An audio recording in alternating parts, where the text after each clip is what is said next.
మీ ఇంట్లో చిన్న పిల్లలు తరచుగా కాళ్ళు లాగుతున్నాయి, మోకాళ్ళ నొప్పులు అని ఏడుస్తున్నారా?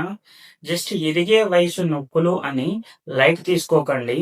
డాక్టర్ దగ్గరికి వెళ్తే కాళ్ళ నొప్పులు కాదు అని ఎక్స్‌రే తీయకుండా ఏఎస్ఓ అనే బ్లడ్ టెస్ట్ రాశారా? అసలు కాళ్ళ నొప్పులకి, ఈ బ్లడ్ టెస్ట్‌కి లింక్ ఏంటి?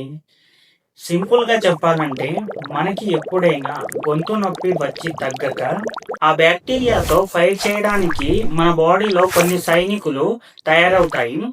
కొంతమందిలో ఈ సైనికులు మరీ ఎక్కువైపోతాయి. మనం సొంత కీళ్ళ మీద, గుండెల పైన దాడి చేయడం స్టార్ట్ చేస్తాయి. దీన్ని మనం రొమాటిక్ ఫీవర్ అని అంటాము. దీన్ని కనిపెట్టడానికే ఈ ఏఎస్ఓ టెస్ట్. నార్మల్‌గా ఈ వాల్యూ 200 లోపు ఉండాలి. ఒకవేళ ఎక్కువ ఉంటే భయపడాల్సిన పని లేదు. డాక్టర్ గారి సలహాతో ఇంజెక్షన్ లేదా మెడిసిన్ వాడితే ఇన్ఫెక్షన్ తగ్గుతుంది. కీళ్ళ నొప్పులు కూడా మాయమైపోతాయి. సో గొంతు నొప్పి తరచుగా వస్తూ కీళ్ళ నొప్పులు ఉంటే నెగ్లెక్ట్ చేయకండి. ఈ ఇన్ఫర్మేషన్ యూజ్‌ఫుల్ అనిపిస్తే లైక్ చేయండి.